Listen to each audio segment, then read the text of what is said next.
दोस्तों, अगर आप जेईई मेन 2026 एस्पिरेंट हैं और आपका सपना है एनआईटी दुर्गापुर में एडमिशन लेने का, तो ये वीडियो आपके लिए बहुत ज़रूरी है। दोस्तों, हर साल स्टूडेंट का सबसे बड़ा सवाल होता है एनआईटी दुर्गापुर के लिए कितनी रैंक चाहिए, लो रैंक पर भी एडमिशन पॉसिबल है या नहीं। आज की इस वीडियो में हम बात करेंगे एनआईटी दुर्गापुर 2026 एक्सपेक्टेड कटअप की ब्रांच वाइज और रैंक वाइज रियलिटी के साथ, ताकि आपको जोसा काउंसलिंग में कोई कंफ्यूजन ना हो। तो वीडियो को पूरा देखिए, क्योंकि एक सही जानकारी आपकी एक साल की मेहनत बचा सकती है। तो दोस्तों, सबसे पहले हम लोग यहाँ पे बात करते हैं एकेडमिक प्रोग्राम पे, ठीक है। उसके बाद हम लोग बात करेंगे कोटा।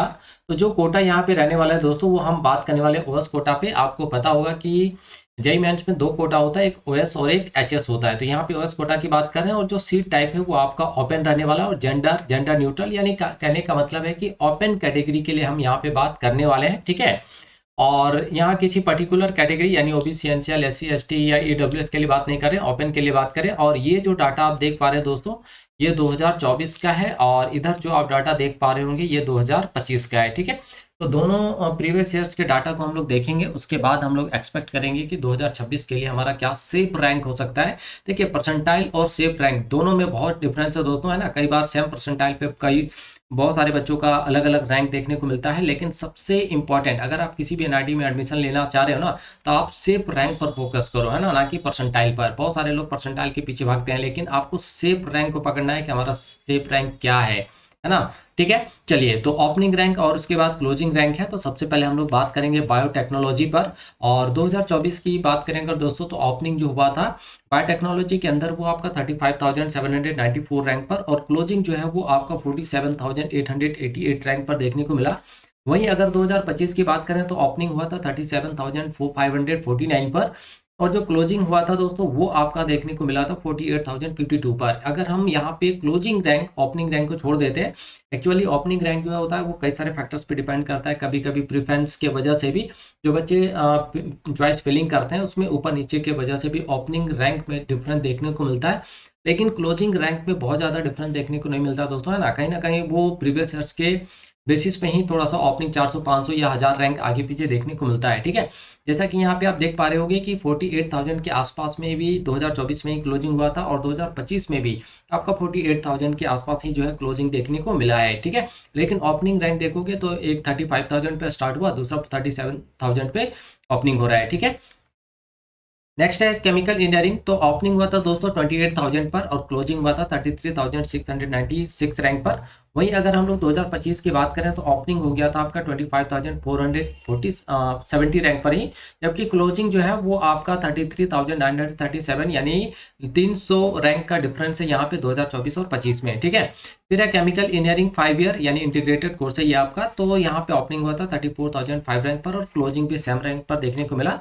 और वही अगर हम लोग 2025 की बात करते हैं तो ओपनिंग यहाँ पे 36,842 रैंक पर, और क्लोजिंग भी जो है दोस्तों सेम रैंक पर देखने को मिला था, और ओपन कैटेगरी में, जनरल में, ठीक है। केमिस्ट्री की बात करते हैं, ओपनिंग हुआ था 52,850 रैंक पर, और क्लोजिंग हुआ था 54,181 रैंक पर। लेकिन वहीं 2025 में ओपनिंग रैंक की बात करें तो 50,995 था, और क्लोजिंग रैंक जो था वो आपका 55,165 है ना। लगभग यहाँ पे दोस्तों अगर बात करें तो 1000 रैंक में जो है डिफरेंस देखने को मिला केमिस्ट्री के अंदर। नेक्स्ट है सिविल इंजीनियरिंग के अंदर। तो ओपनिंग हुआ था 2024 में 33,236 रैंक पर, और क्लोजिंग हुआ था 40,215 रैंक पर।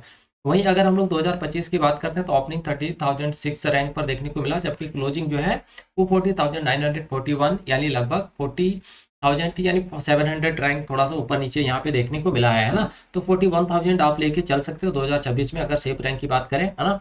नेक्स्ट है computer science and engineering CSC के अंदर। तो ओपनिंग हुआ था 5,973 पर, और क्लोजिंग हुआ था 8,765 रैंक पर, ठीक है।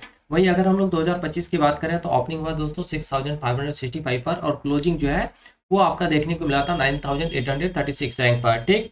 नेक्स्ट है इलेक्ट्रिकल इंजीनियरिंग। तो ओपनिंग यहाँ पे हुआ था 2024 में 14,715 रैंक पर, और क्लोजिंग जो है दोस्तों आपका 19,559 रैंक पर देखने को मिला। वहीं अगर हम लोग 2024 की 25 की ओपनिंग की बात करें तो 14,671 रैंक पर हुआ था, और क्लोजिंग जो है वो कहीं ना कहीं आपका 19,972, यानी 2026 की बात करते हैं तो 20,000 के आसपास आपको रैंक लेकर आना है इलेक्ट्रिकल इंजीनियरिंग के लिए, ठीक है।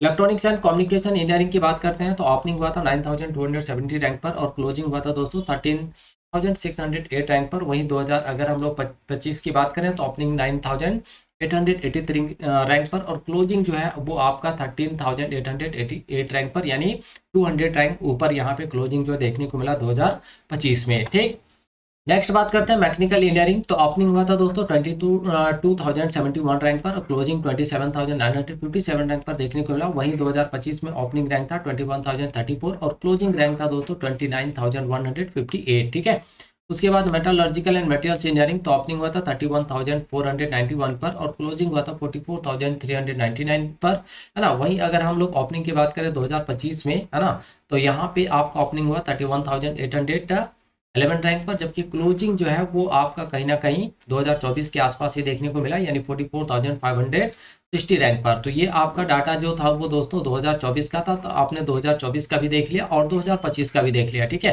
तो अब हम लोग बात करते हैं कि 2026 के लिए हमारा मिनिमम जो है वो रैंक क्या होना चाहिए, जिसको हम लोग एक तरह से बोले तो ये हमारा क्या है, सेफ रैंक है ना, कि कम से कम अगर हमें एनआईटी दुर्गापुर में जो है एडमिशन लेना है तो हमारा क्या सेफ रैंक होना चाहिए। हम ये नहीं यहाँ पे डिसाइड कर रहे हैं कि हमें अच्छा ब्रांच यानी कोर ब्रांच मिल जाए, है ना। बस हमारा टारगेट क्या है कि मिनिमम हमें यहाँ पे जो है लोअर ब्रांच में कम से कम एडमिशन मिल जाए, उसके लिए क्या हमारा सेफ रैंक होना चाहिए 2026 में। ठीक है, तो देखिए यहाँ पे मेटलर्जिकल एंड मटेरियल्स इंजीनियरिंग की बात करें तो यहाँ पे 44000 लास्ट गया था दोस्तों, है ना। लेकिन अगर थोड़ा सा यहाँ पे हम लोग पीछे चलें और थोड़ा सा बात करते हैं बायोटेक्नोलॉजी पे, तो देखिए यहाँ पे 2025 में जो लास्ट क्लोजिंग हुआ था वो 48052 रैंक पर और वहीं अगर 2025-24 की बात करें तो लगभग 48000 पर ही देखने को मिला, है ना। तो इसका मतलब है कि अगर आप 2026 में आप जेईई मेंस का एग्जाम दे रहे हैं तो यहाँ पे भी आपका जो सेफ रैंक है वो लगभग 48000 के आसपास है ना। आपको 48000 के अंदर ही रहना है, ना कि इससे ऊपर जाना है ना। अगर आप वाकई में एनआईटी दुर्गापुर में एडमिशन लेना चाह रहे हो तो 48000 के अंदर ही रहना है। अगर आप 48000 के अंदर है तो कहीं ना कहीं आपको लोअर ब्रांच तो मिल ही जाएगा, भले टॉप ब्रांच या कोर ब्रांच आपको नहीं मिलेगा। रोज कोर ब्रांच के लिए दोस्तों यहाँ पे आपको मेहनत करना पड़ेगा और स्वाभाविक है अगर आप अच्छे ब्रांच की तरफ मूव करना चाह रहे हो तो आपका रैंक भी अच्छा होना चाहिए, है ना। इसके लिए आपको मेहनत भी जबरदस्त करना पड़ेगा। ठीक है, लेकिन आप चाह रहे हो कि कम से कम हमारी एंट्री एनआईटी दुर्गापुर में लोअर ब्रांच में ही हो जाए तो हम संतुष्ट हैं। तो कम से कम आपका 2026 में 48000 रैंक होना चाहिए, के आसपास होना चाहिए। ठीक है, तो दोस्तों ये था एनआईटी दुर्गापुर 2026 एक्सपेक्टेड कटअप का पूरा एनालिसिस। याद रखिए कटअप हर साल डिपेंड करता है कंपटीशन कैटेगरी, होम स्टेट और ब्रांच प्रेफरेंस पर, है ना। इसीलिए हमेशा सेफ रैंक को टारगेट करना सबसे सही स्ट्रेटेजी होती है। तो अगर वीडियो हेल्पफुल लगी हो तो लाइक जरूर करें, चैनल को सब्सक्राइब करें, बेल आइकन दबाइए ताकि जोसा और जेईई मेन 2026 अपडेट्स आपको सबसे पहले मिले। कमेंट्स में जरूर बताइए आपकी एक्सपेक्टेड रैंक क्या है, आप एनआईटी दुर्गापुर की कौन सी ब्रांच टारगेट कर रहे हैं। All the best for JEE main 2026। मेहनत सही दिशा में होगी तो एनआईटी जरूर मिलेगा।